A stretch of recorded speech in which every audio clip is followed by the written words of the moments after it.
I am not gay. I have relationships with women and sex with men. And I got news for you. That means you're gay. I'm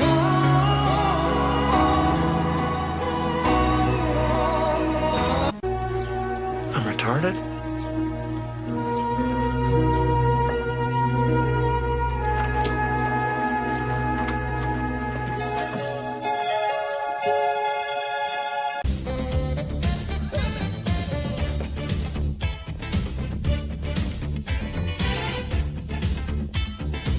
Take a good look at my face.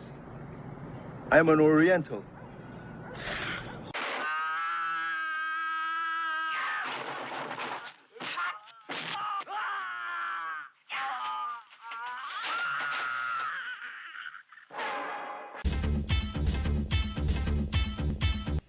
Hell kind of cop are you?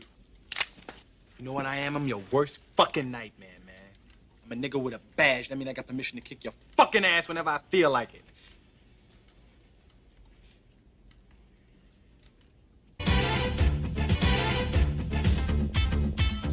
That's tomorrow, and that is it for us today. And we will leave you with a...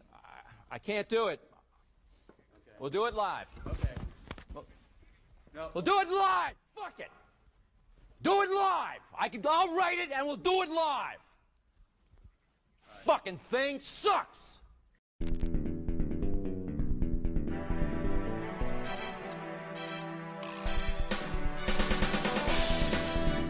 Wow, you gotta watch A Sip of Cinema, bro.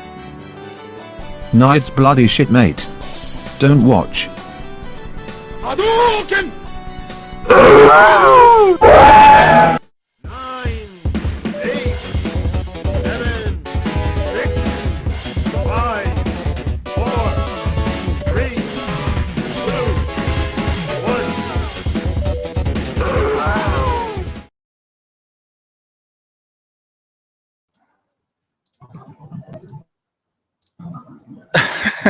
Unmute. Jeez, that was a pretty, what's it called? Anticlimactic. Am I coming through loud and clear? Yes. Yep. Can hear you well. No, my audio interface is bloody stuffing up. Ugh, it's always something, isn't it? All this equipment is still like, welcome to Scene Commando TV and the Sip of Cinema show. Episode number 4, we have Predator.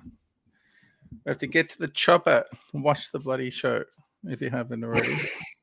All right, so it's a Sip of Cinema, so let's start with a drink. What are you drinking? I never know how to hold this up. The Compass Box Oak Cross. If you can get your hands on this, it's not that easy to get these days.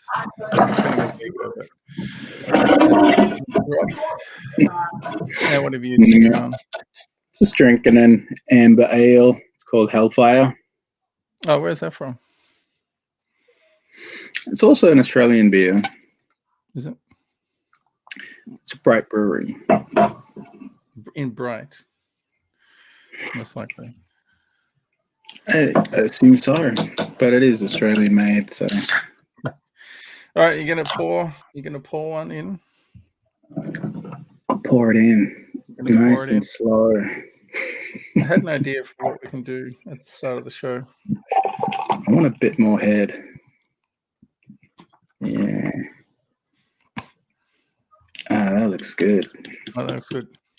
So I figured at the start of the show we should toast the movie that we're talking about, right? So here's a toast to Predator from 1987. It's shaped who we are when we saw it when we were about, we'll say 10 years old because that's about accurate. Cheers to Predator. Cheers to Predator, a classic film, and we appreciate that it exists.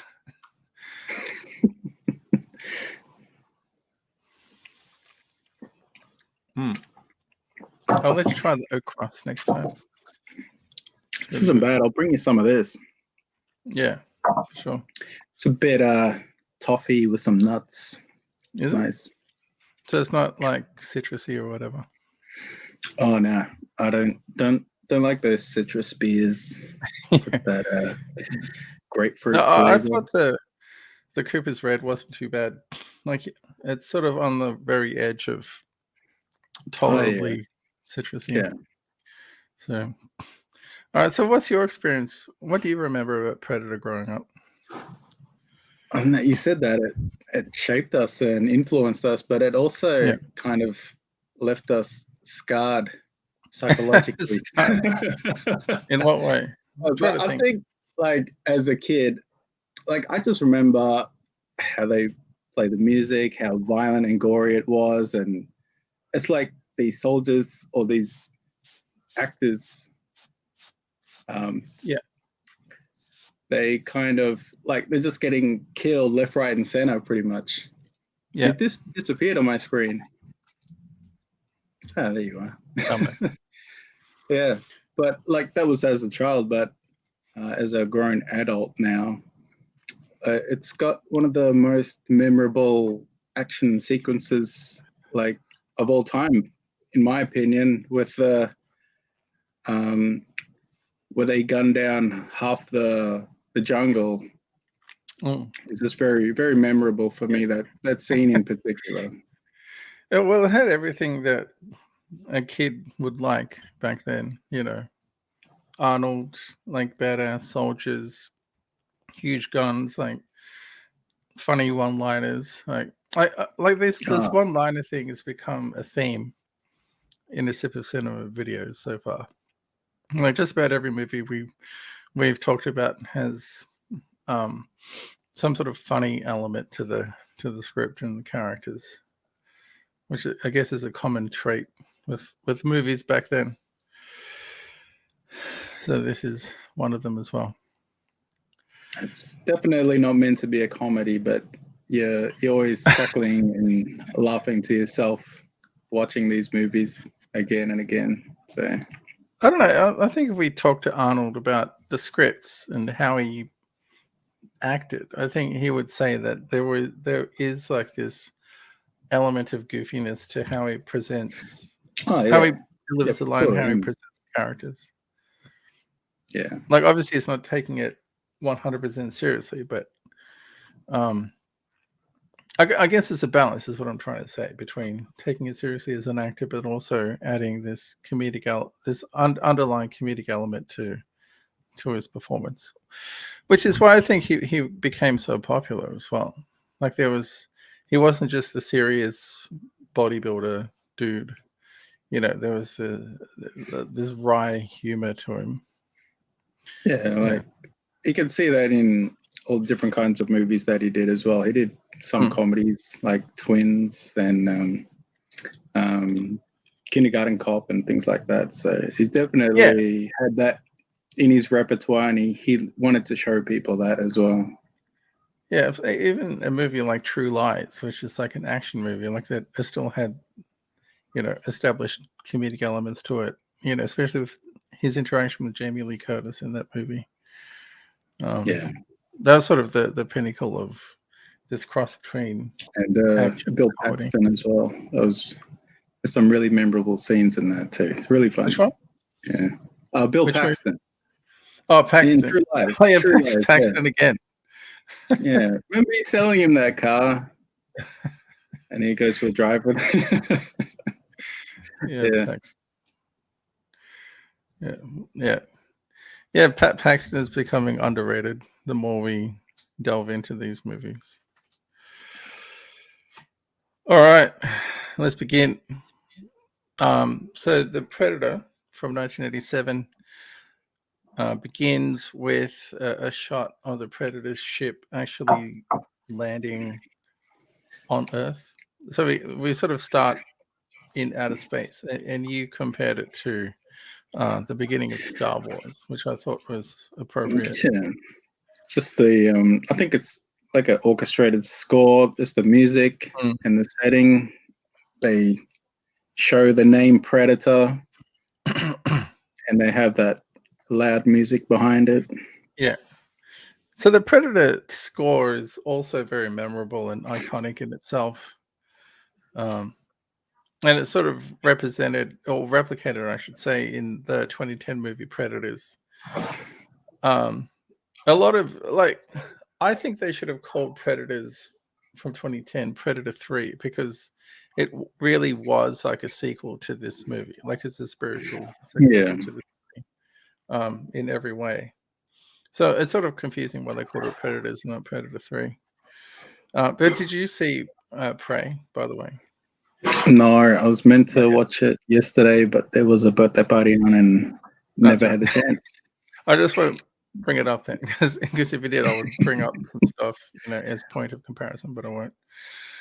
All right, so which is an interesting beginning, because don't forget, when Predator first came out, we've never seen Predator before, and so as you sort of had to watch it like if you watch it now, you sort of have to watch it as if you don't know what a predator is, you know. And so if you watch it from that perspective, it's sort of the director does such a great job of sort of building the tension until you actually reveal who the creature is. And you don't actually get to see him a lot in the actual film. Like however long he appears on the screen isn't very long, which I think adds to the mystique of the character as well. Yeah. Well, you only get to see his true face in like the final 5-10 minutes of the movie when he removes his helmet. So yeah, it's mostly I should say is transparent camouflage. And you mentioned the iconic Predator theme plays in the background as the chopper, Dutch's chopper, flies in, and you see the main characters jumping out of the chopper, all in their civilian clothes, which is kind of striking to me. Watching it again, is just seeing them dressed normally, you know, because you're sort of used to seeing them in their army fatigues and face paint and that sort of thing. Well, Blaine had a like an MTV singlet when he went out. So he's like they did a really great job of giving all these different soldiers so much personality. Like they really fleshed them out. And they did it so simply as well. Like not with, you know, elaborate exposition or monologues or, you know, obviousness. It's sort of just showing this is who the character is, and then we sort of build our impression of that character through action and how they're presented, you know, through implication, which is always more interesting. Which is sort of one of the main criticisms I have of Prey, is the lack of characterization. So the last one out of the chopper is Dutch, and so he's sort of laying back and lighting a cigar with his red polo shades. And was it also a Lacoste? No, it was a Ralph Lauren, which is interesting because I couldn't get a Ralph in red because I wanted my Ralph Lauren polo to be black. I think it's just out of season at the moment. No, because I want the black with the red horse. If I'm getting a Ralph Lauren polo, I like the red Lacoste with the green crocodile. I think that goes well together. So, anyway, that's nothing to do with the film. All right, and so Dutch has a meeting with, I guess, a general, we could say, about a rescue mission in Central America. I'm not sure if they actually mentioned the country as Valverde, but the country of Valverde is the same fictional Central American country as in Commando, which is the last film that we did, which is an interesting connection between these two films, implying that Dutch and Matrix could exist in the same universe. All right, so that's something that I would like to imagine. All right, so Dutch's men have to extract a cabinet minister and his aide who went down to the jungle, and they're captured by a local guerrilla, a group of local guerrilla fighters. Okay. And then someone pipes up in the background. I'm sure you can guess who it was. No, this is a great scene. What do you need us for? Some damn fool accused you of being a bad.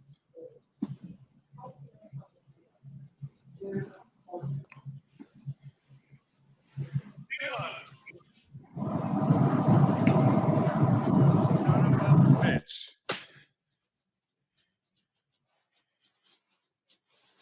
What's the matter? The CIA got you pushing too many pencils? Huh? Had enough? Make it easy on yourself, Dutch. okay. Never did know when to quit, huh? Damn good to see you, Dutch. All right. So I just have to remember the mute procedure for those. But yep, classic moment in film history for me and for you, I imagine. For me, Yep. like the iconic scene of Predator is this scene, which is weird to say because it's like literally the first scene in the movie. But it's sort of the most. I don't know what. Actually, I should really think about why. It's like my most. When I think of Predator, this is the scene that I think of. Yeah, I'm not sure. yeah. For me, it's the gunning down the jungle. That's my most memorable scene from the movie. That's what I associate most from my recollection of the film. I don't know. This But scene was just definitely so striking and this fun. scene as well. Yeah, this scene as well. Definitely like top 3, I guess. No, yeah, it's so many, memorable lines. You're pushing too many pencils, and Dylan, you son of a bitch, and the And the arm muscle flex. the Yeah. muscles are flexing. Yeah. It's just like just layer upon layer of like interesting stuff, manly dudeness. Masculinity, yeah, which is which is something that I didn't mention, but it is something that sort of pervades the entire film, and sort of lacking in a lot of popular culture today.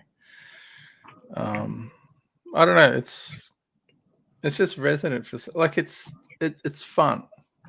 Like for lack of a better term, I guess it's a way to describe it is that it's a fun and like it's a fun scene that represents the characters in some interesting way that sets up the tone of the film.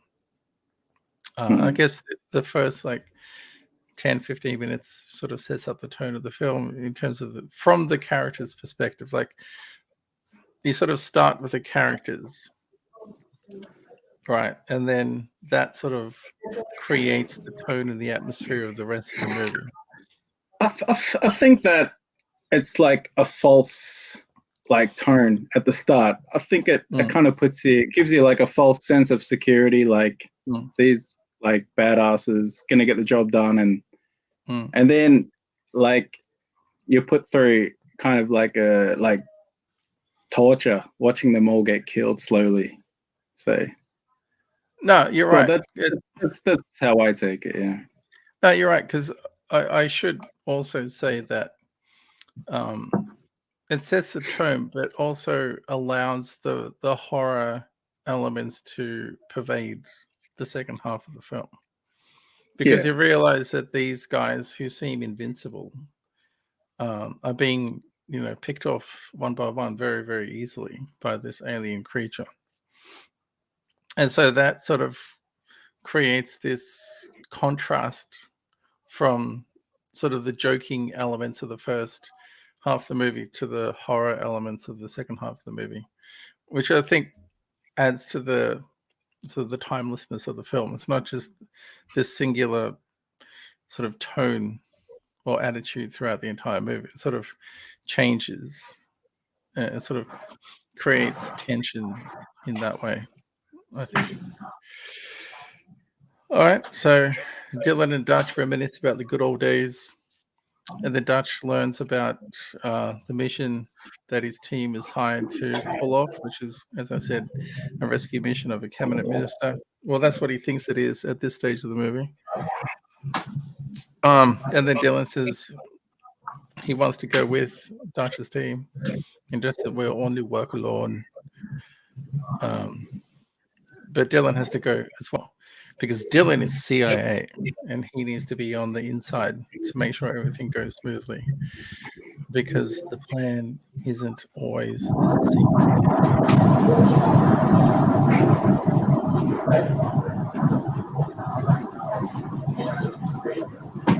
What's that sound? That doesn't sound. Anyway, all right, and then we get to the scene. So check out my other video that breaks down the red chopper scene. But this is, I think you alluded to this before, how the characters are sort of elucidated and revealed very elegantly and simply through, sometimes not even through speech, through action, maybe through a look. For his, disgusted look at Hawkins when he tells that ridiculous joke, or the way Poncho throws the ball at Hawkins and Hawkins just catches it without looking, and Red Harris, like all these silent moments. Also, what struck you about the yeah, just talking about how you get a glimpse of all the different characters' personalities. Also in this scene is also like Blaine chewing his tobacco, and Mac has, like, he's got the razor, he's shaving, and like he has it in his hands. It's probably like a nervous tendency or something of his. So you kind of like get introduced to all these different kind of elements that the characters like possess. So it's really unusual. Exactly. And Mac doesn't even say anything, but you get this impression that he's sort of really intense, but he's like in the background and silent. Yeah. And he whispers. Well, he didn't say anything yet, but like the way he speaks, he whispers as well. So it's really it's also like it's nice little detail as well that they put in that character. So yeah, for sure. Yeah. So you mentioned that the tobacco, and we should talk about Blaine because he's a very distinctive character. He's got the biggest gun, he's got the biggest mouth, and the biggest wad of tobacco. He's got the biggest chin as well. That chin, he's got like this huge, like just watching it again, like the other night, he's got like this big chin with like a hole in it, and like a big jawline. It's such a big masculine face he has, and the moustache, of course, as well. So yeah. Yeah. So he's a crowd favorite for sure. But yeah, he sort of challenges Dylan as well, because Dylan's sitting opposite him and he spits the dab on Dylan's foot. I learned the term dab from somewhere. I can't remember. By the way, if I'm echoing, let me know. But I shouldn't. No, you're fine. You're okay. Okay, right. I'll just parrot on. So Dylan is challenged by Blaine because Blaine spits the tobacco on him, but Dylan sort of doesn't back down. So he's not just some pencil neck. He's actually, got some experience behind him, and he won't just back down. Yeah, it's like he's like handled a guy like him before, I guess. So he's seen it and done it. So he's probably had more experience than Blaine in the field as well. Yeah, I guess so. Yeah. Between him and Dutch, so that's sort of an interesting. Like like McTiernan, the director, did such a great job of sort of building backstory to some of these characters as well, in terms of their implied history between each other, like Mac and Blaine's friendship, and the history between Dylan and Dutch, which forms such an important aspect of the first half of the film. What else did I say? And I was saying that they bust each other's balls, and that's sort of a sign of friendship and loyalty and affection within a masculine setting. Yeah. I think that's a really interesting aspect to this scene. And Poncho says, "Strap this on your sore ass, Blaine," when he calls everyone a faggot. Bunch of slack-jawed faggots around here. This stuff will make a goddamn sexual tyrannosaurus, just like me. Yeah, you're not going to hear a line like that in play. Just say that.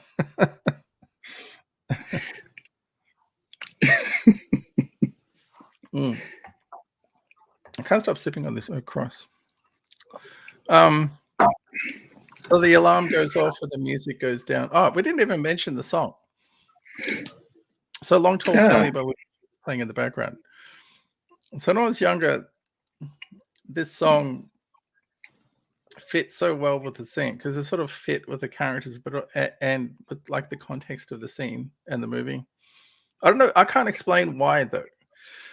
I don't know. It's just like the feeling of the song fits so well with that scene. What was your impression of the song? It definitely fit the scene. Like I couldn't imagine like another song playing.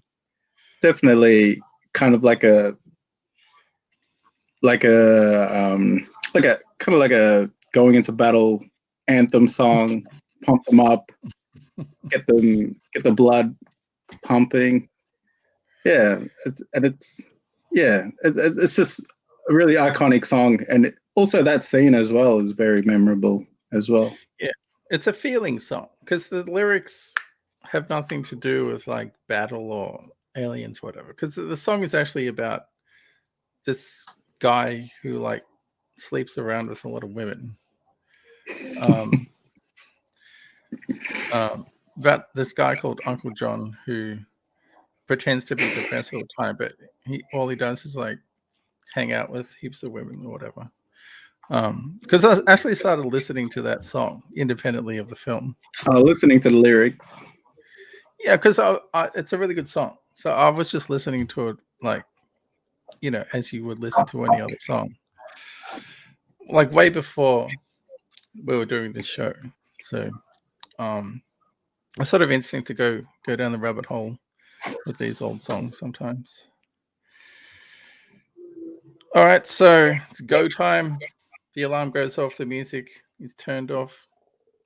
Well, you hear the alarm, the music is turned off, and so it's go time. They make their way into the dense jungle. So I mentioned in my video, the jungle is sort of depicted as this limitless, endless, infinite, dense, verdant, area of vegetation. And I also mentioned in my video that the red within the chopper scene represents their descent into hell from a symbolic perspective.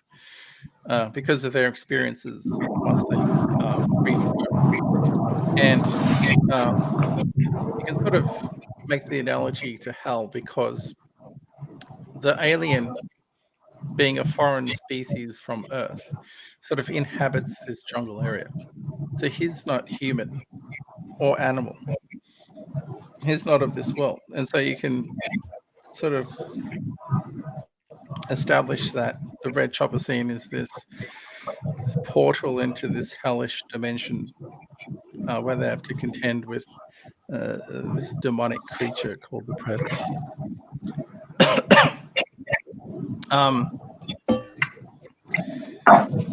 So they're sort of wandering around the jungle silently.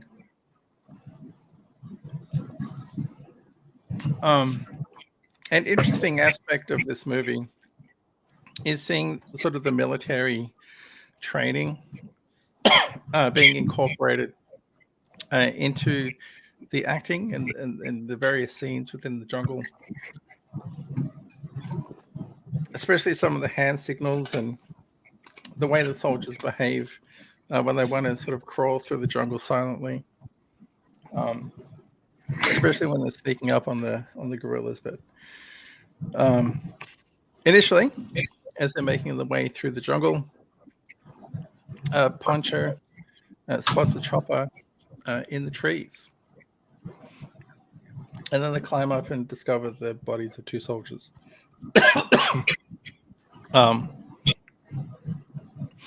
And then Poncho informs Dutch that the chopper was shot down by a heat-seeking missile, which creates a mystery for Dutch. Like, why were they in the region in the first place, and why would they get shot down by a heat-seeking missile? So there's the mystery about the activity around the crash site. and the corpses in the chopper. And you remember also, as they're wandering around, this is also a scene that was resonant with me as a kid. When Billy is sort of sucking on the drinks from the vine, yeah. Yeah. It's so unusual. It definitely left, I don't know, it's a weird impression on us for some reason. For us to, we find it like so interesting. Yeah, it's so fascinating as a kid for some reason. Like, what does it taste like? Where does it come from? Like, is it? It's probably sweet. That's what I'm thinking. If it's from a tree, like a no, I think it's like a milky water. That's what I think. Milk like from a, the tree. a coconut vine. It's milking the tree. Yeah. And so Billy's an interesting character. So Billy's the Native American in the group, and you'll remember that if you sort of pay attention to his character, he's always getting these feelings. He's sort of in tune with the environment of the jungle and the predator in a way that the others are not, because he sort of looks around the jungle and sort of sees beneath what the physical representation of the jungle is. Yeah. So he gets these feelings and this intuition within him that something's wrong. And so he sort of climbs a tree and discovers 3 skinned corpses, which is pretty gross and pretty full. Oh yeah, that's what it. Yeah, it's quite distressing for a kid to see that. Like that is like you said, when the red chopper scene is like descending into hell. That's like what you'd expect to see in hell. So, bang. Exactly. I didn't make that connection, but exactly. That's amazing. Yes. I should have mentioned that in my video. Damn it. Damn it. That wasn't in the scene. Exactly what's in hell. That's what, like, in every representation of hell in art, not every representation, but most of the representations of hell in art, you would have flayed people. Flayed being skinned. But technically, flaying is skinning alive. But obviously, the predator would probably kill the soldiers before he skinned them. But yeah, so that's another justification for the theory that there's transcended dimensions into this hellish existence or reality. Okay, and so they discover that Jim Harper was one of the skinned soldiers, which adds another layer of mystery for Dutch. You're saying, what was Harper doing in the jungle? And also Dutch holds him quite high in regard as well, maybe to his own similar standard in ability and stuff, to be like in this situation, it's unlike him. So yeah, the Green Berets out of Fort Bragg, he says. And then we're introduced to Old Painless, Blaine's minigun. I was thinking about this, like, wait, give me a second.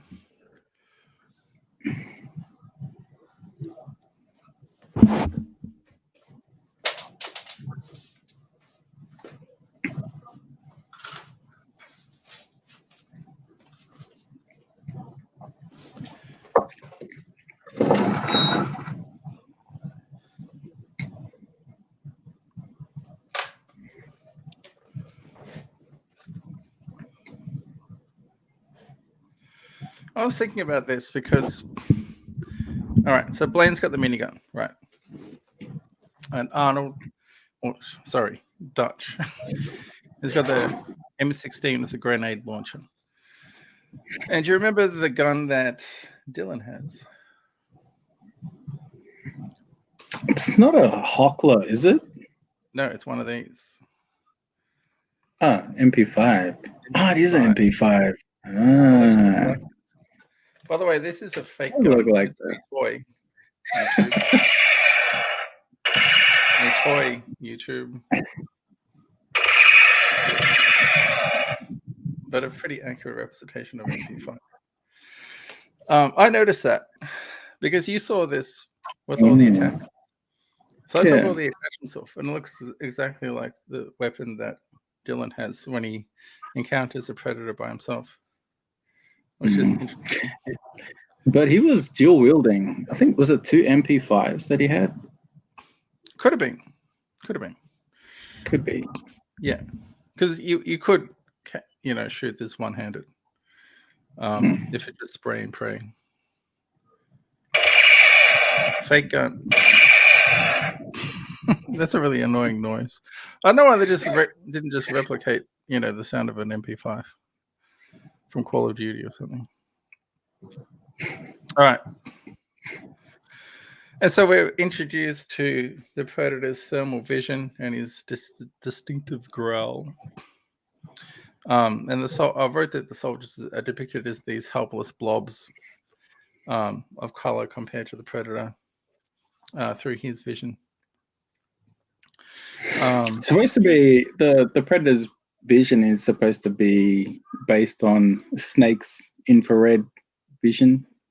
Oh, really? Is it infrared? Is it infrared? Yeah, I think it's infrared vision. I think his natural vision is infrared, but then through the helmet it's thermal. But the idea, like the directors or the minds behind it, is based on a snake's vision. So it's just yeah, that's interesting. Because he does share some animalistic elements to him. So that's the first sort of impression that we have of the predator as a physical being. But of course, we don't see what he looks like yet. So I guess it's a way to sort of build tension for the audience in terms of, yes, they are being hunted by some sort of creature. And so we get this great moment as well where Dylan's sort of fumbling around the ocean. He's fumbling around the jungle. And then do you remember what Mac says to him? He says a lot. He just says, "I'm gonna bleed you. Leave you here." Bleed you real quiet. Yeah, that's right. Yeah. Leave you here.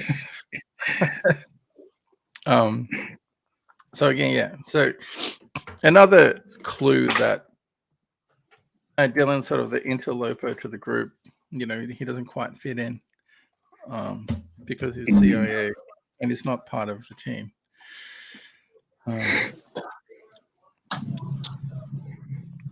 And so the team stumbles upon a guerrilla encampment in the middle of the jungle. So we see various activities within the encampment. So some people are playing cards. Some people are shooting prisoners of war in the head. And so I really like this moment in the film because you see sort of the training come out of the soldiers where Dutch sort of takes the lead and tells everyone where to go. And sort of silently take out the guards first. And then Dutch makes a very loud entrance to the camp by putting some C4 in the back of that truck that they're using for... I thought that little sequence, like, how like he lifts up the truck and like they start playing, I think it's the score, the music, very reminiscent of a maybe Spielberg or Indiana Jones kind of feel in that moment, kind of vibe I got. Adventurous, yeah. Just with the music, how they played it in that scene. It's just that moment, but everything else is it's sort of a variation of the theme, but you're right. There is this sort of very percussive mode to the theme in various moments of the movie. Yeah, but the soundtrack to this is just so perfect. throughout the film. And so we get a lot of explosions, a lot of bullets, a lot of dead bodies. I thought it was a step up in terms of the gunplay and the action compared to Commando, which we looked at last time. Yeah, it's like a Commando. We were saying that Matrix had a rescue mission. He comes in guns blazing, but this is also a rescue mission, and they come in with stealth and yeah, they come in with stealth, but the point at which he blows up the truck just creates this sense of panic and surprise for the enemy. So that was actually a good strategy. Yeah. So we got rocket propelled. So we got grenade launchers, grenades, machine guns, M60s. Oh yeah, I didn't mention Mac's M60 as well, which is also a very large machine gun. I don't think he was carrying it, like when they stormed the base. Because I remember him speaking to Dutch after they've won, and he had a gigantic gun with. He's like leaning on it. Yeah, he's leaning on it. Yeah. So we get a couple of one-liners from Dutch. Stick around and knock knock. Knock knock. Stick around and knock knock. And Blaine. We can't forget Blaine sort of tearing through everybody with a minigun from pretty much point blank range. So he like spits, and then is that a dab? Is that what it's called? Yeah, a dab, and he's chewing the back. He's like, and then he just starts mowing him down. He would be chopping people in half, like literally. Like there was a close fight. You'd assume like limbs would be getting blown off and stuff. Yeah. Because a minigun, you would think, it's from like medium distance at the very least, but close up, like it would just rip through people, through houses, through buildings. Like nothing's stopping that gun. So everyone gets blown away in the camp except for Anna. She cops a rifle butt to the head from Arnold Schwarzenegger, which. I keep saying Arnold Schwarzenegger from Dutch, which would give her really, really bad concussion. Like I was thinking about this, like if you get pistol whipped or like hit with a rifle butt, like you're out you're done for a while. Like that's a horrendous. That's a horrific injury. It looked like he held back a bit. He probably did hold back a bit. He just did enough to like shake a brain to knock her out. But he didn't know it as a girl. Like you would think that in the midst of battle, he would assume that it's a bunch of guys, guerrilla soldiers that he's facing. You know what? It could have been her that he was telling to stick around. Actually, if he didn't like throw his knife already, he didn't have a second nerve. Yeah, like she could have been sticking around. That's why he. No, he ran out of knives.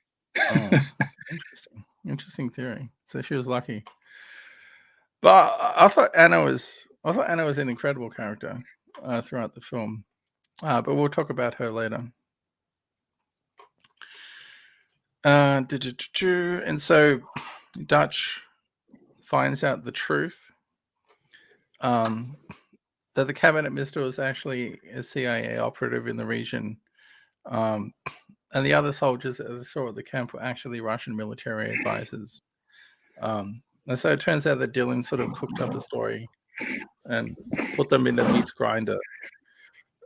And Mac is like, if they're Central American, I'm a goddamn Chinaman. There's just infinite funny like throwaway lines in this movie. It just adds so much style and like I guess it's style. Like if it comes down from a literary perspective, that type of thing is called style. All right, and so we get another wonderful scene.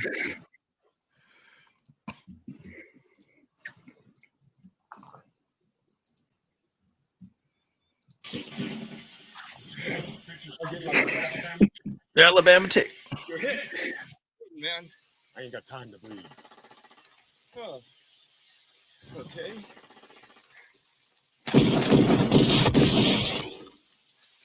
You got time to duck?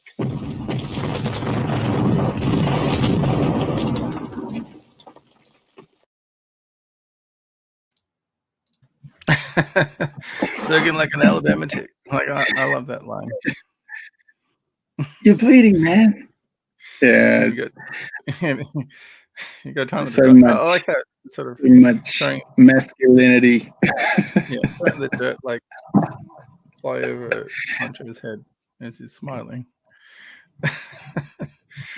Yeah, Alabama tick, goddamn Chinaman, like so many incredible lines throughout this movie.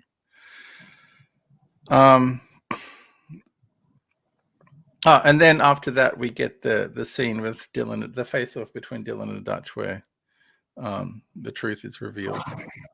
And then Dylan's like, what does he say? You say, I grew up? I woke up. I woke up, that's right. I woke up. Why don't you? Why don't you?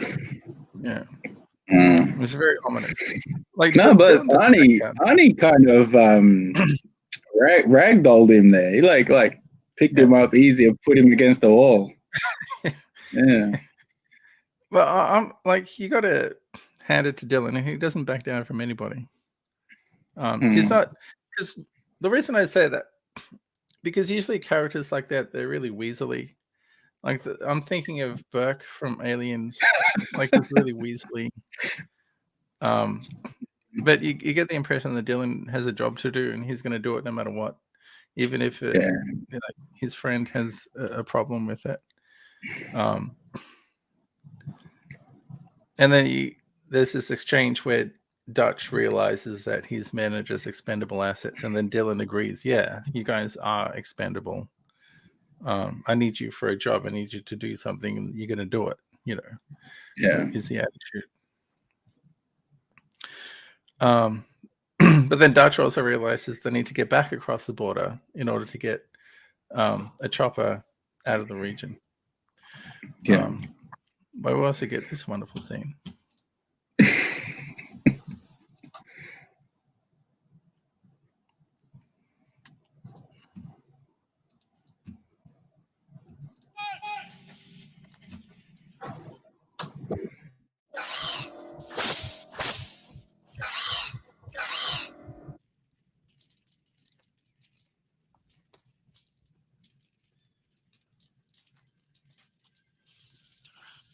What?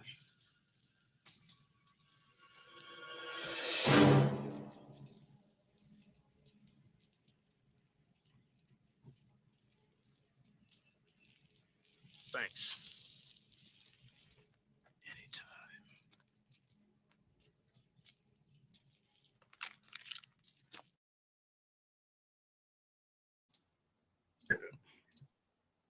Scene as well, that Scorpion getting crushed underfoot. Yeah, so a lot of things going on in this scene. The Predator recording what they're saying and playing it back. The anytime.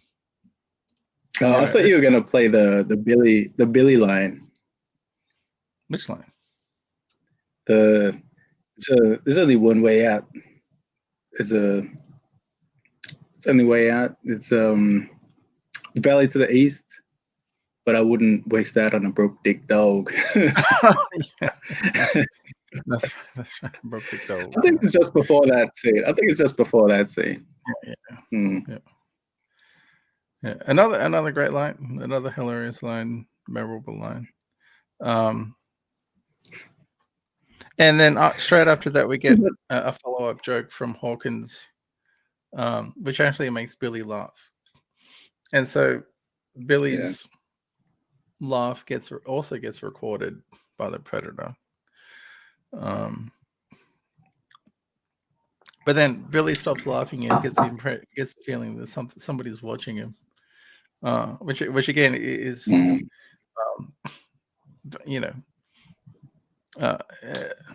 following on from what I said before about Billy's being attuned to the jungle and what's going on around him. He's got like a sixth sense. Yeah. With sort of his Native American blood coming out. And so we get the first glimpse of the predator, which is just his hand, his clawed hand picking up the scorpion. And then the music gets really ominous as well. Okay, and so the team sort of make their way through the jungle, but it's long, hard, and strenuous because of the dense vegetation. And then Dylan is tasked with looking after Anna. Anna's his cargo. And she tries to get away from him. And then Poncho says, maybe you should put her on a leash. Dylan gets really pissed off. He calls it. Does he call him Agent Man? Yeah, Agent Man. What was that line? Oh, I can't remember that line. Yeah. Yeah, maybe you better put a leash on her, Agent Man. Or something like that. Yeah. And so Billy again gets the feeling that he's being watched once again. And as they're looking around, Anna hits Poncho with the stick and runs off again. And then Hawkins goes after her, right? And so when Hawkins catches up with her, the predator decides to strike. And so we don't see the death blow, but we just see the blood sort of splattering on Anna's face. And she sort of is shocked and can barely breathe because the blood sort of covering the entire face. And then we just get a rough glimpse of the predator in his transparent camouflage as he runs up on Hawkins. And drags him away. Yeah. And then Poncho follows Hawkins' blood trail and stumbles upon his guts. And Dunn says, did you find Hawkins? And he says, I can't tell. And everyone looks around concerned. Like, what? What does that mean? But it's literally just his guts.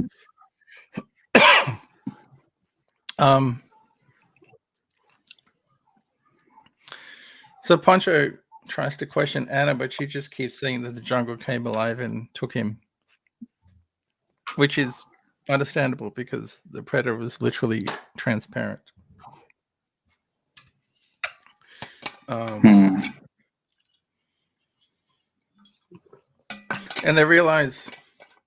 they begin to realize they're being hunted by an enemy that's not the gorillas that they expected.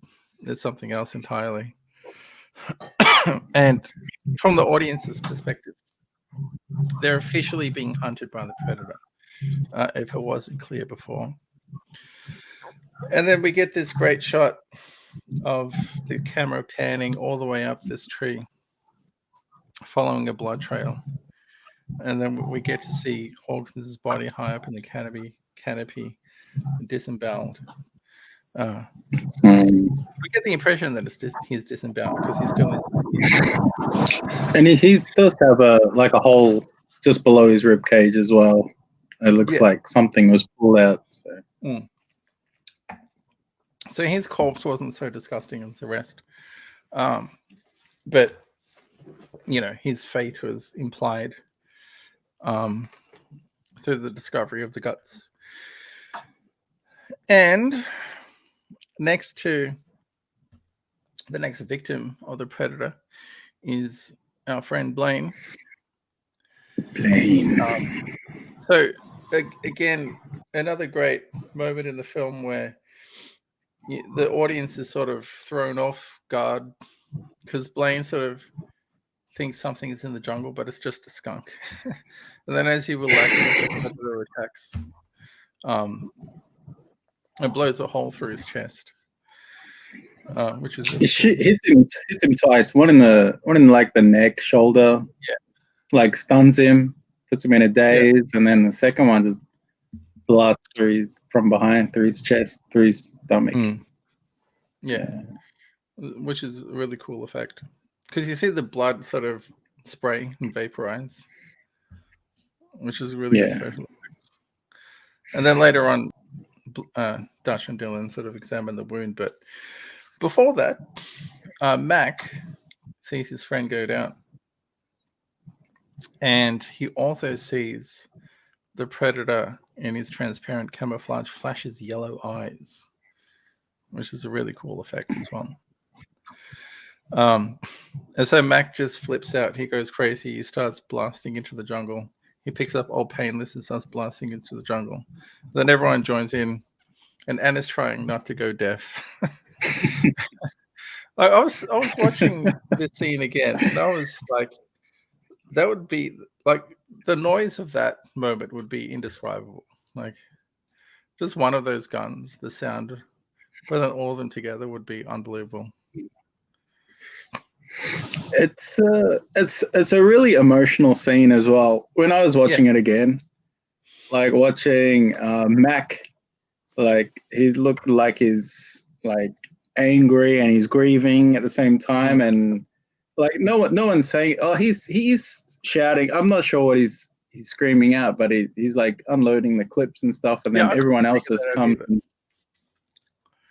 and starts shooting as well. It's like it was just gunfire for like 60 seconds or 2 minutes, I don't know, but just no speaking. So I think so that was my most memorable scene from Predator, and it ends with where Mac is sort of still pulling the trigger, but there's no bullets left. I thought that was a really cool ending to the scene as well.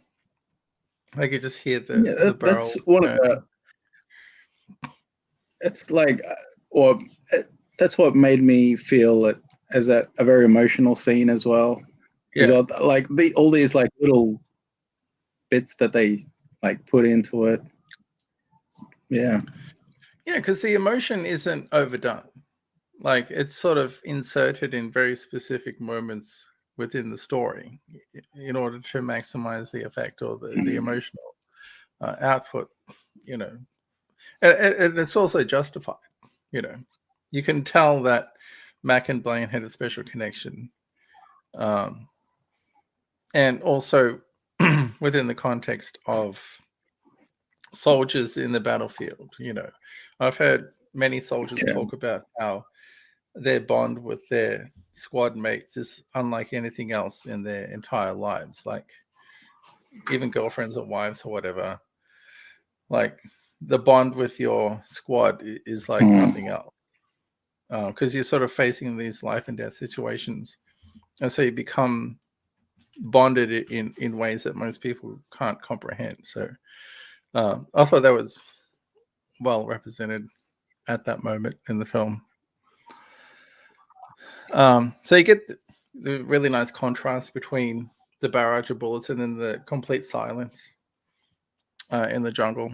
I thought that was interesting. Yeah. And the Dutch gives the orders to prepare for evac and to take Blaine's body with. And then we get a really cool shot of Anna touching the leaf with the predator's blood on it. And the predator's blood is bright green. Mountain Dew.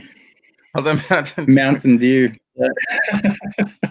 You know, Mountain Dew. I don't think Mountain Dew was in Australia like then at that time. No.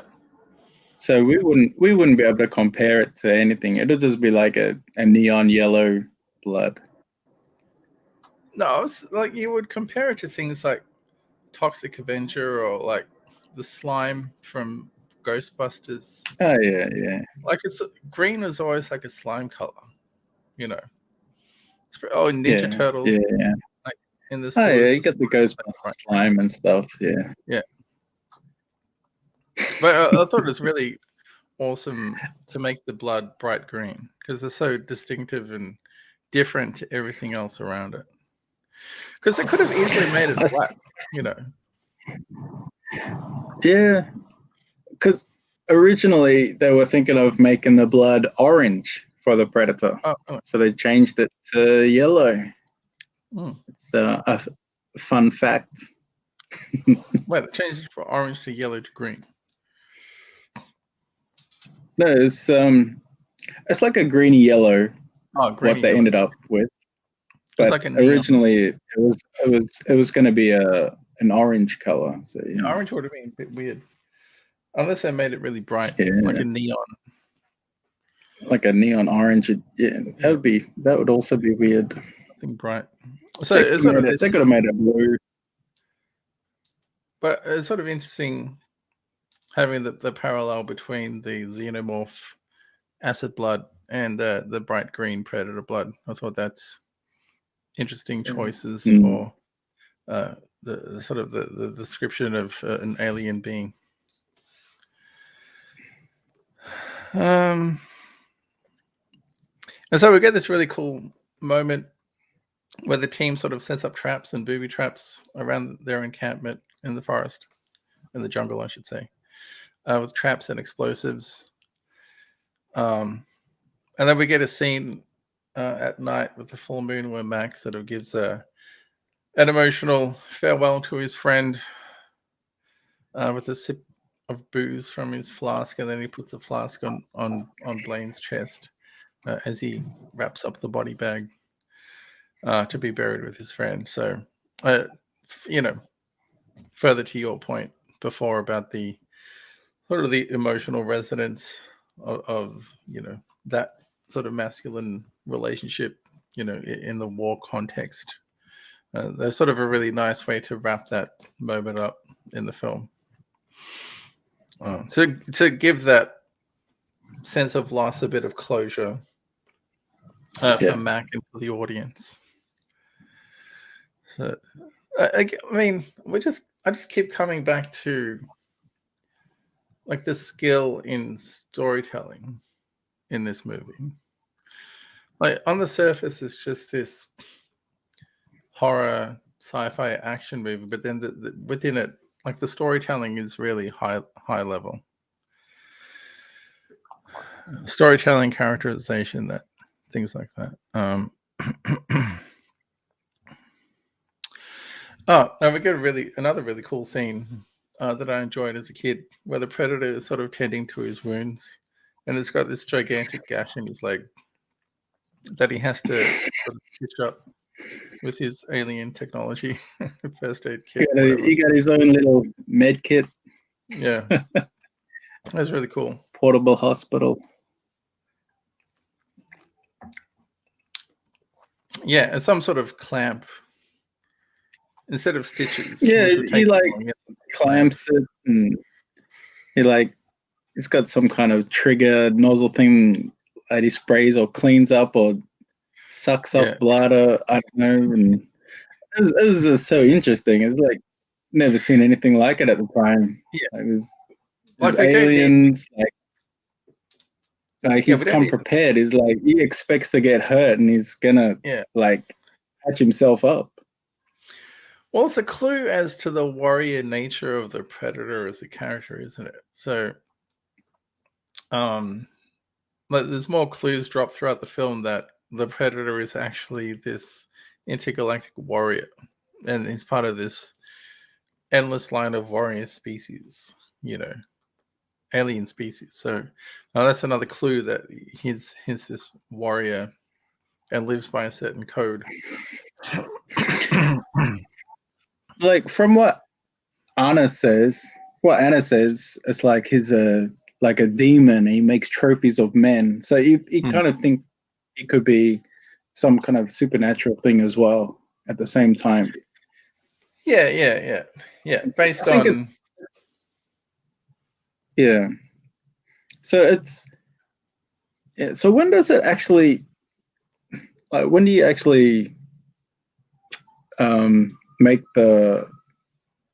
When does it actually say that he's actually like a hunter? When do we get that impression that he's just like a hunter warrior? Well, that's part of the skill of the storytelling. Like that aspect of the predator isn't explained. Like it's not explained through a monologue or exposition. Like as an audience member, we're supposed to figure that out. It's a sort of an implication through the development of the character, the predator as a character within the film.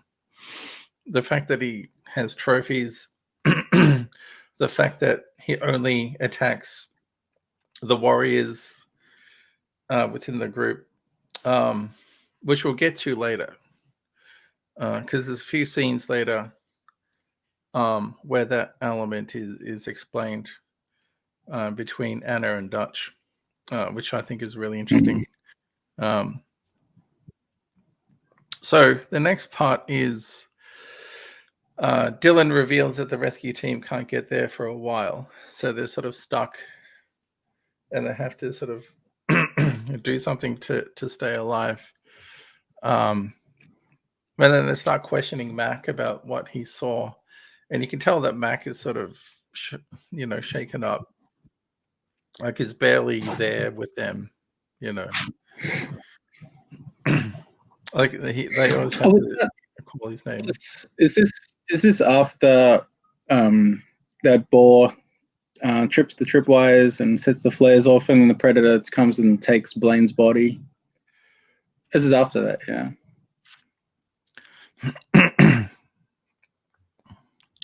So no, there's before. Oh,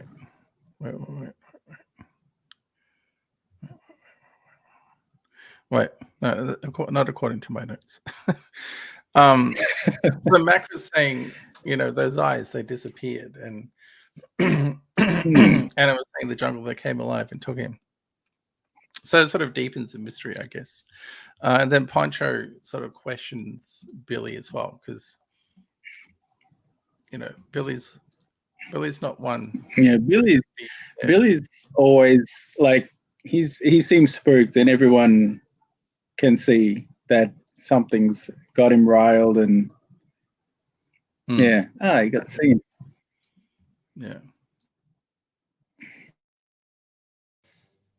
Billy, you know something. What is it? I'm scared, Poncho. Bullshit. You ain't afraid of no man. There's something out there waiting for us. And it ain't no man.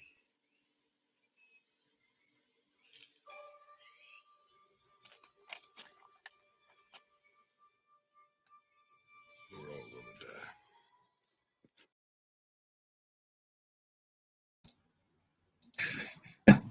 Yeah, like we're all gonna die. Like you wouldn't expect that from someone like Billy. He's so resilient, and tough. So you can tell it's sort of serious if he's saying something like that, which is why Poncho is so scared of the situation as well.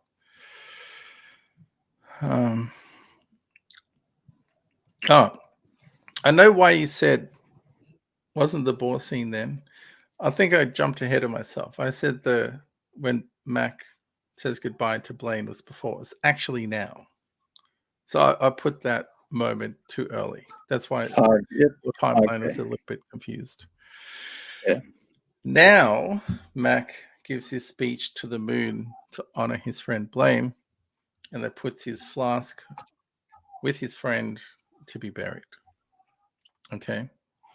And so as Mac finishes his speech and finishes his tribute, there's a disturbance in the traps. And from the audience's perspective, it could be the predator. The predator may have come upon them, but it's something much more innocent, something much more harmless than.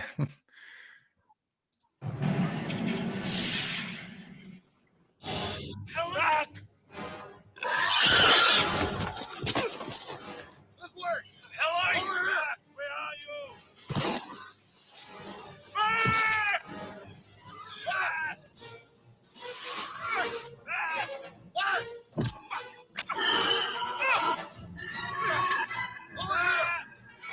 Where are you?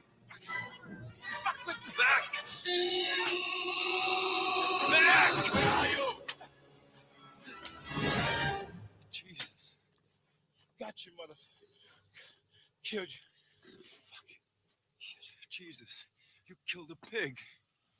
What the? Do you think you could have found something bigger? Yeah, fuck you, Roger. Fuck you. Yeah, another hilarious line. Another unexpectedly hilarious line at a very tense moment in the film. Yeah, it's like you wouldn't think that they would give him shit since he lost like such a close friend, and like it's like everyone's a target. Everyone's a target. Yeah, another very, very funny moment. Okay. And so Dutch makes the comment that Anna didn't actually try to get away. All right, during that moment with the pig. Yeah. And so Dutch realizes that they need everyone's help. So he sort of cuts Anna's ties, Anna's bonds, and finds out that she can speak English. And then Anna sort of reveals that the predator was bleeding. And that says if it bleeds, we can kill it. Which is also another iconic line within the film. So you get the impression that they're sort of motivated and spurred on by this fact that the predator can bleed and that they can actually perhaps kill it. And so they put up even bigger traps around their encampment. And I said in my notes that the act of setting traps is representative of the warrior mindset more than any other moment in the film. And this scene also represents, reiterates my point that the predator is part of a warrior species. And so there's this sort of unspoken interaction between the predator and the soldiers in terms of they're both sort of acting out this warrior instinct in their own ways. And so Dutch's team sort of setting up these elaborate traps as part of this warrior competition in a way. And so you get the impression that they're both sort of adhering to the same principles of honor and combat, and the way of the warrior. This timeless idea of the way of the warrior in a way. And as they're waiting, we also get another important scene from my childhood, at least, is when Mac is sort of shaving his cheek, and then the razor breaks against his cheek, and then you see a little bit of blood. Yeah, that was like an intriguing scene when I was a kid. It's like, whoa, because you're sort of figuring out why he's doing that.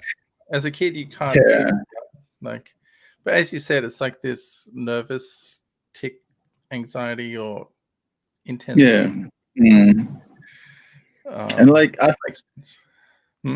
Yeah, like in that moment, it's like he's like he's like in some kind of trance, and he's like all numb or something, and maybe he's like trying to feel something, like he's trying to hurt himself in that process, like to feel something.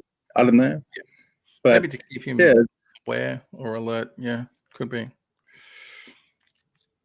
But we also get a really interesting moment with Anna, which sort of reiterates the fact that she's a really awesome character.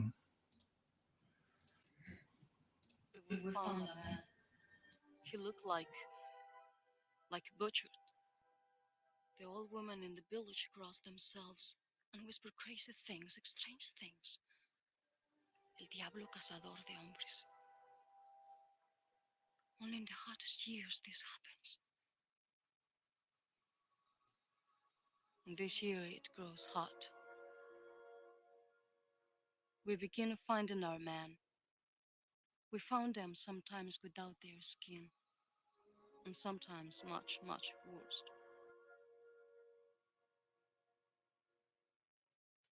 El que hace trofeos de los hombres means the demon who makes trophies of man.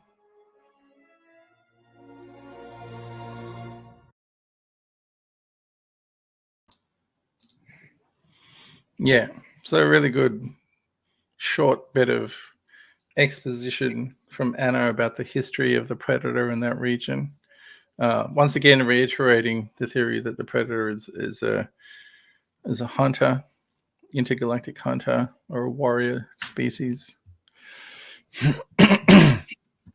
All right, so now we get a real hectic encounter with the predator, because the predator actually gets caught in the net that they set up, but it sort of blasts its way out, of course.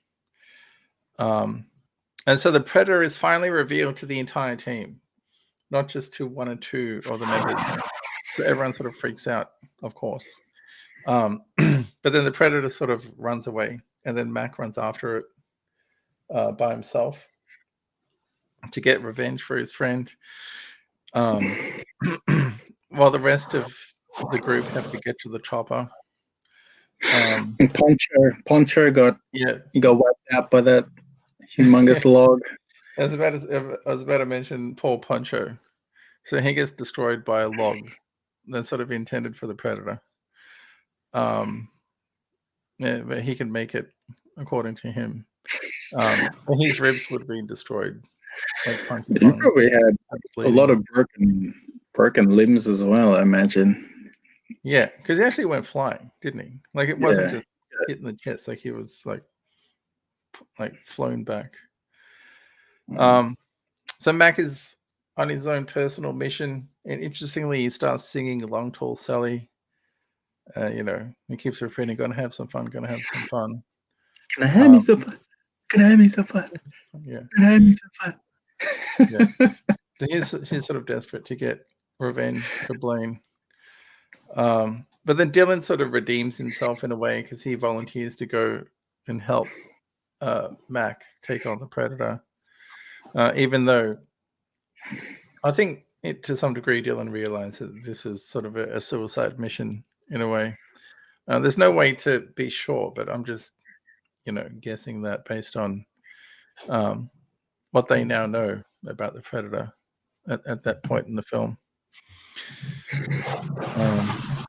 Another interesting moment of silence in this movie, where Dylan's sort of wandering around looking for Mac, and then Mac sort of sneaks up on him and sort of points out. I think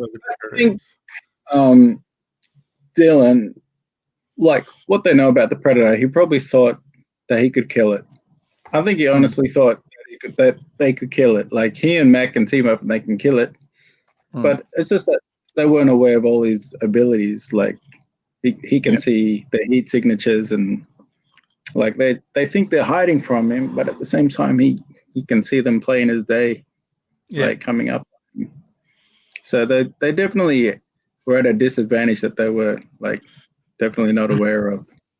Yeah, because the predator's sort of working on it as levels of sensory perception that they don't even know exist. It's sort of this true unfair advantage.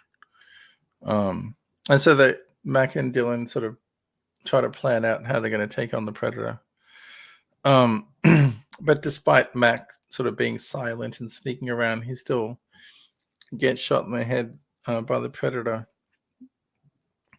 leaving Dylan alone to take on the creature. And so Dylan gets his right arm blown off. And so I think you mentioned he was double carrying. Yeah, he had two guns. So he got that one arm that got blown off. Yeah. He's on the ground holding a gun, and he's got another gun that he tries to turn and aim, and then the predator's already on him. But it's interesting the predator doesn't shoot him again. He sort of takes his claws out and, goes face to face. But he can just see that there's no other threats around him. Like, this is the last guy, so he can take his time. It's sort of similar to his encounter with Dutch later on, right? He doesn't just finish off Dutch like he could. He sort of. We'll get to that later. I shouldn't jump ahead, but like you can tell that the predator sort of lives according to his own rules, I guess. No, but that scene where Dylan he gets killed there, like he got his arm blown off. That was it's kind of traumatizing for a kid. I remember that. It's like it was one of the disturbing memories from Predator that I remember as a kid. Like it all kind of adds up and it kind of builds up. Like all of the music, even. Yeah. They just did such a great job of just setting this mood and like creating this sense of like there's no safety for anyone really. Yeah, the jungle becomes this claustrophobic place where death is around the corner, which sort of reinforces my analysis that the jungle is sort of this infinite, dense. The jungle is sort of infinite and dense. And as I was saying before, also the the interdimensional hellscape as well. Is that they're unable to escape. Well, they're unable to escape unless they can actually defeat the gatekeeper, which is the predator.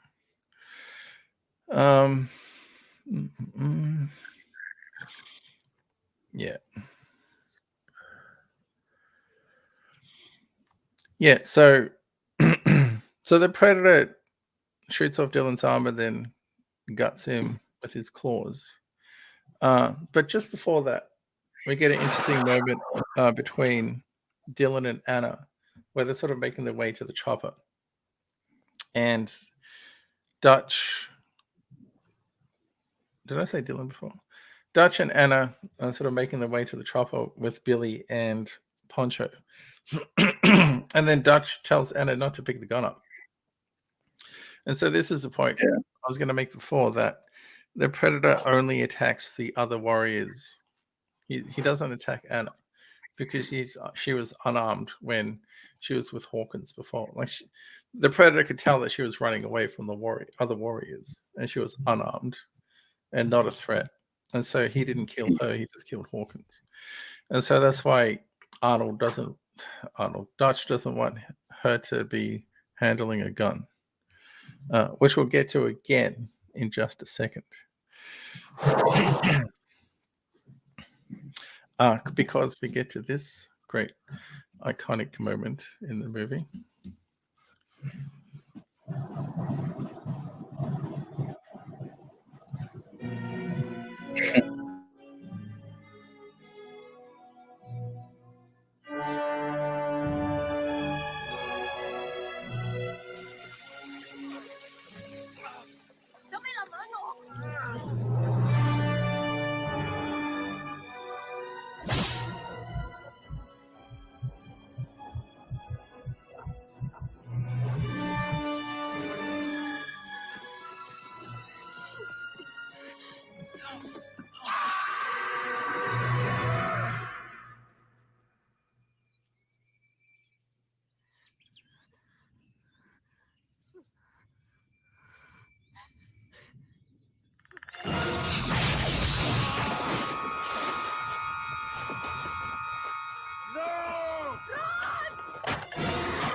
I think I cut that off a bit too early.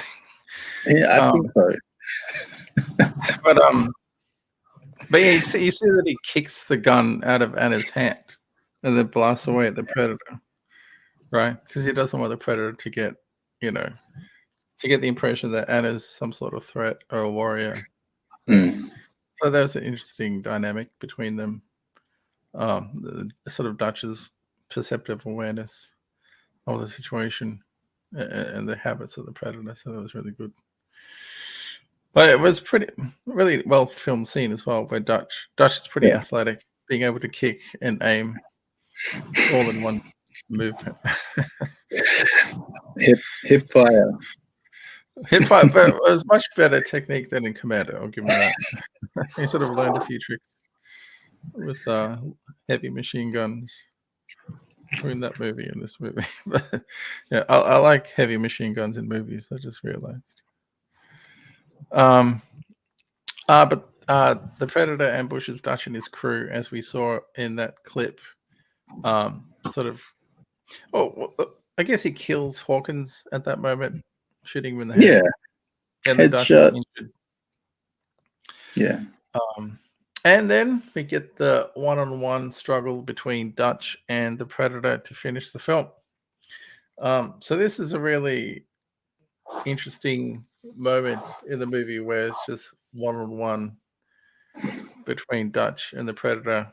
As an audience, we're finally getting the confrontation we've been waiting for up until this point. So we'll break down that final struggle, that final encounter. All right, so Dutch falls off a waterfall into a river and sort of makes it to shore, scrambles onto the shore, and he's covered in mud. And we get a really cool scene of the Predator sort of landing into the water behind him, and then him emerging, all electrical. Oh, I've got that pop. Yeah. Oh, look at that. Got the. That's yeah. Oh, that's it. Yeah. That's really cool. Oh, is that the other one, Dutch? Yeah, this is Dutch. Oh, that's cool. So he got the mud and the blood and the bow. Dutch. Yeah, he's got that the grenade arrow that he shoots crazy. with the bow. That's really cool. Are they expensive? Some of them are going up in value. I think this one's maybe $70, $80 now. Oh, really? Yeah, those are really cool. Yeah, they don't make a lot of the Predator stuff anymore. Yeah, I wouldn't imagine they probably have Prey. If anything, they might come up with a new Predator like design, but they won't. They might not make like some of the older models. Yeah, like Prey Predator.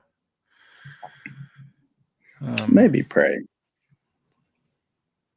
So Dutch realizes that the mud actually makes him undetectable to the Predator's scans or vision. And so we get another great moment where the Predator and Dutch sort of go their separate ways. And Dutch sort of begins to transform. He sort of takes on his final evolved form to take on the Predator by, through various physical changes, the mud, crafting the arrows, crafting the bow and arrow. He's got no weapons. He's pretty much unarmed. He's got no choice but to like have a final stand and give as much, give himself as much like chance as possible. Yeah, and he goes to Boy Scout. His Boy Scout ways. Yeah, Boy Scout. Yeah, sort of interesting. He reverts back to his primal origins. He's sort of like a caveman again, taking on like a saber-toothed tiger in like some sort of old cartoon or something. But he sort of has to go through this transformation in order to take on the Predator. He can't just be Dutch from the start of the film. Like, he needs to evolve and change and grow and adapt to his situation in order to be worthy to face the Predator, which is something that's pretty common within the realm of the hero's journey. If you're talking about literature, the hero within the hero's journey always has to go on this personal journey of evolution and change and growth in order to overcome the main villain of the story and then and win by the end. And at the same time, we see the Predator take the skull and the spine of Billy as a trophy, and he sort of cleans it off, which is really cool. Yeah, it's interesting. He takes his time to polish his trophies, can his trophies, and it kind of gives like Dutch like a time frame. Yeah. Like he's not really in a rush to, because he knows like this is like my final victim. He's gonna give him like a little time to marinate. In meantime, I'm gonna polish my trophies, get them ready for my ship back, going back home. Yeah, I found that really interesting. I think that's also another way where it introduces the idea that he is the hunter, warrior hunter. This is like part of what he does is taking these trophies and polishing them up and stuff. Yeah, I think what makes him a timeless character is he's not just some mindless alien creature like in Starship Troopers, for example. Who like the aliens in Starship Troopers are basically just insects. Yeah. Whereas the Predator has sort of this complex sort of system of, existing within, his world and within the world of the soldiers. There's some kind of honor, I guess, behind his nature as well. Like I think he does it for honor or for status, for when he goes back to like the other predators or back to his race or whatever. Yeah. Yeah. Which sort of begs the question, like, whether or not we need like a Predator origin story film, or if we just leave it as it is, like just have the Predator as this unknown creature,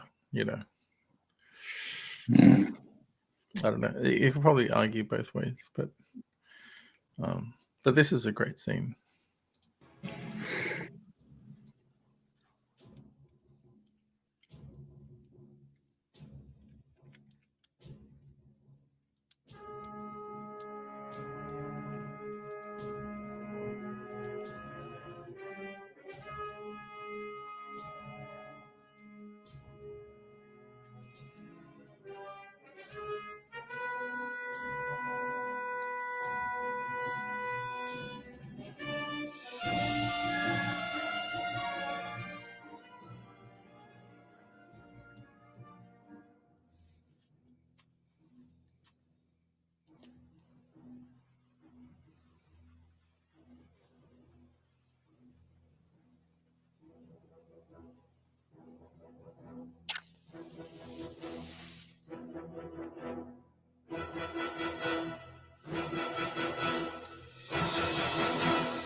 Yeah, I was thinking about that voice, the battle cry voice. Like if that was like what they actually did for in terms of like the post production and the editing of the film. Like how much was that Arnold's voice and how much was it like post production and processing and things like that. So, but I thought it was a really good voice, the battle cry, because it's really intense. It's such a cool scene. That scene, it's like he's laying down the gauntlet. It's like he's issuing the challenge to the Predator, and Predator's like stops what he's doing. He's like, it's time to dance. Time to dance. Yeah, exactly. So sort of Dutch is sort of taking on the mantle of the ancient warrior hero, right? But through this physical transformation. It's kind of like to beat the Predator, you have to become the Predator. Yeah. So he has to sort of manipulate the environment in a way, because he also has elaborate traps that he needs to take on the Predator. Because as you said, he doesn't have any weapons, so he has to improvise by making traps by having like a bow and arrow with explosive arrows. And then we get a really cool scene of the Predator warming up his blades. Yeah. in preparation of the battle, which is really cool. But then the predator sort of sneaks up on Dutch. But he still can't see him because his Dutch is covered in mud. But then Dutch sort of moves to another tree and shoots an explosive arrow at the predator, which, in my opinion, it sort of narrowly missed him, but it still like damaged the predator in some way. Like it wasn't a direct hit, but it's still damaging. There's some shrapnel. Yeah, and then the predator sort of shoots some blind shoulder missiles at Dutch.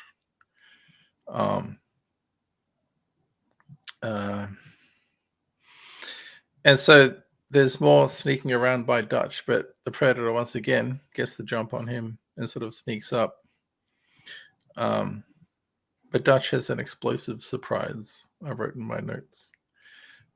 So again, some more explosives, improvised explosives from Dutch. That sort of gives him some breathing room. But unfortunately, he sort of ends up in the water. And all this mud gets washed off. And then when he emerges from the water, the predator is there waiting for him. So we get this really cool scene where Dutch is sort of over the log, and then the predator's two blades come down like next to his head. Which is really awesome. And then Dutch is sort of thrown around and beaten really, really badly. Like really badly. He gets beat. Yeah, he gets pummeled. Yeah.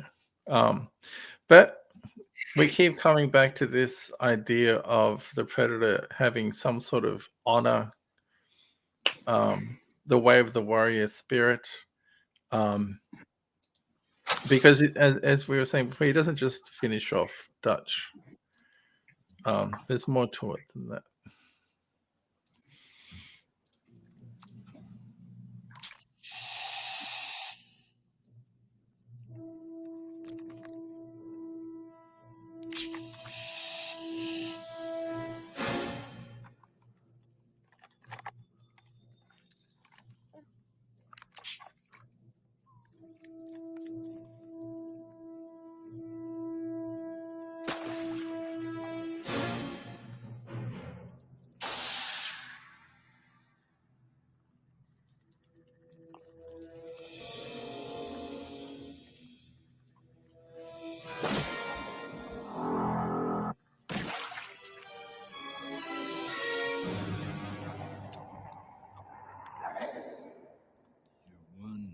Ugly motherfucker.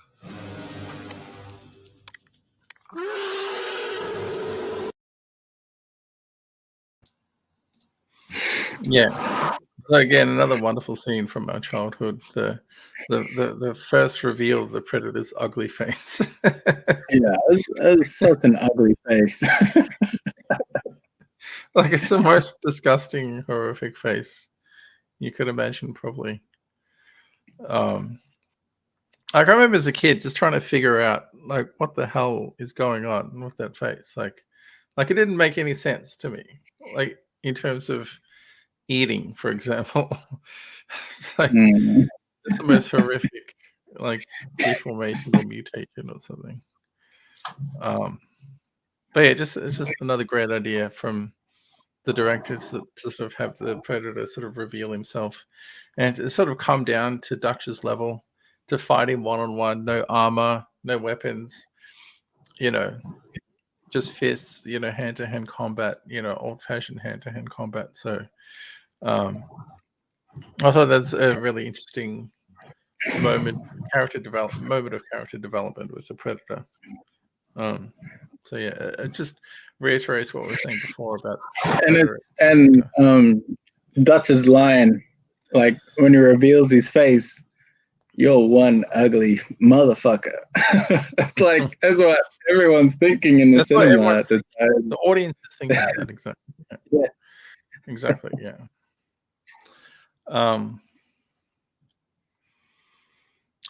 So Dutch sort of, interestingly, Dutch sort of crawls his way to like a trap area, which in a way sort of saves his life, but As an audience member, you sort of realize that the predator understands that he's in the midst of a trap and sort of walks around to where Dutch is lying down. We think that he's about to get destroyed by the predator because the predator figured out his trap, but No, but I don't. I think it was like he fell. The predator fell for like the fake trap.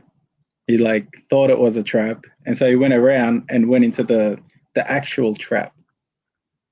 yeah, yeah, yeah. When I watched it again recently, I realized that there was like a trap within a trap. If that makes it, it's like there was the primary trap and then the secondary trap, and the secondary trap was a real trap, which is really genius on Dutch's part. So, so the secondary trap has a log fall down on top of the predator, basically crushing him. But then Dutch is about to finish him off with a rock, but then he realizes the predator is actually dying and he doesn't need to do anything.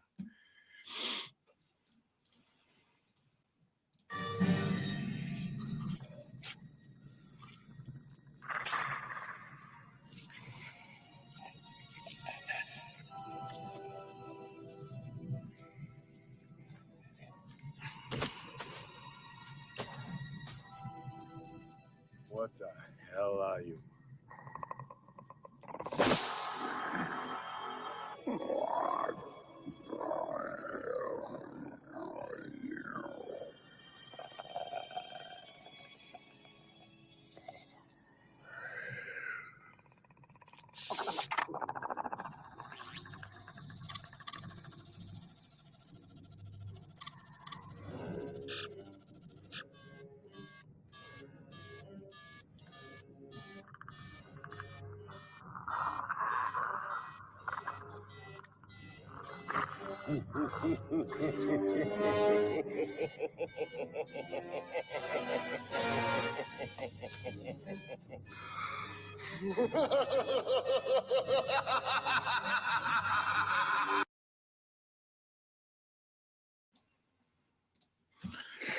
Yeah, another awesome sequence with the self-destruct. I mean, it's just one thing after another, sort of these unexpected storytelling choices that are so interesting from an audience perspective. Like nothing happens as you would think it does, right? You could almost say that Dutch was lucky in some respects. And then you think he's won, but then the predator has this self-destruct nuclear bomb sequence. It's like one thing after another. Like it doesn't just end. The fight, the final battle doesn't just end the way you think it would, like with the bad guy vanquished. So yeah, it's really cool. I thought it was a bit unusual how they went with like a human laugh for the predator.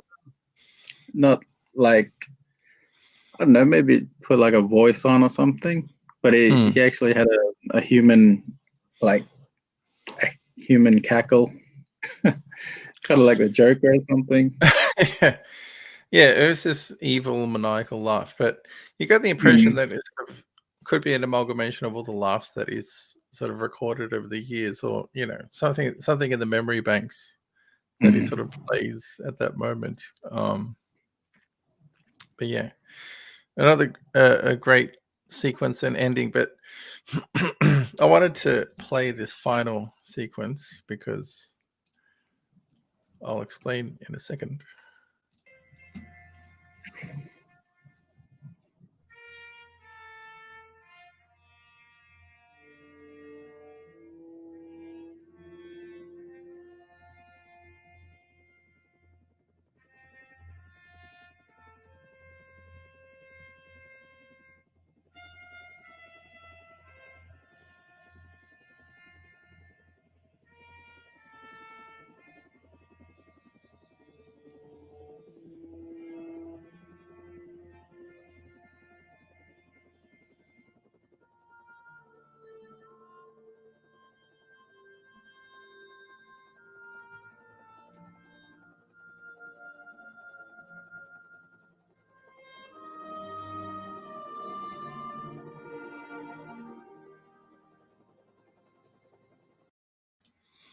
Yeah, I'll keep this image on the screen for a second, but I thought it was interesting that the film ends with Dutch as sort of this broken, emotional, like traumatized individual, not, the victorious hero that you would think he would be. Like, he saw his entire squad, like close friends, just get wiped out one by one within a matter of hours. So there's no celebration. Like, it's just this broken man, like, flying away to safety. So I thought You that could was really imagine. You could also imagine that, like, what's he thinking, like, about what he just went through? Like, what did I just kill? Like he must suspect that it must be some kind of alien, since it's got all this technology and things like that. And like, is there more of them or? Yeah, exactly. Yeah, anything could be going through his head, but like even this image right here is sort of like there's nothing left. Like emotionally, physically, there's no celebration. There's no, victory dance, as I was talking about before.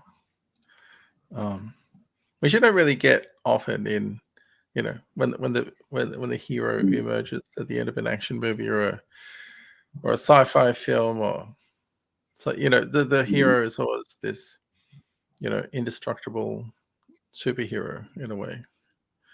But Dutch is just a regular guy, just a soldier who's seen too much, who's traumatized by what he's experienced. So yeah, so that's the end. That's Predator.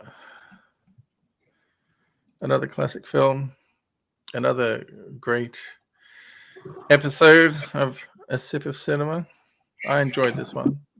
Definitely a record-setting episode. Well over 1 hour and 50 minutes. So I'm glad that Predator got close to 2 hours. That sort of lends itself to a lot of analysis and discussion. I think that's why it's gone that long. But yeah, also the time flew by. It was fun talking about it. Any final thoughts? Just some little facts that I dug up just from going online and just trying to get a little bit more information about Predator and things like that. Yeah.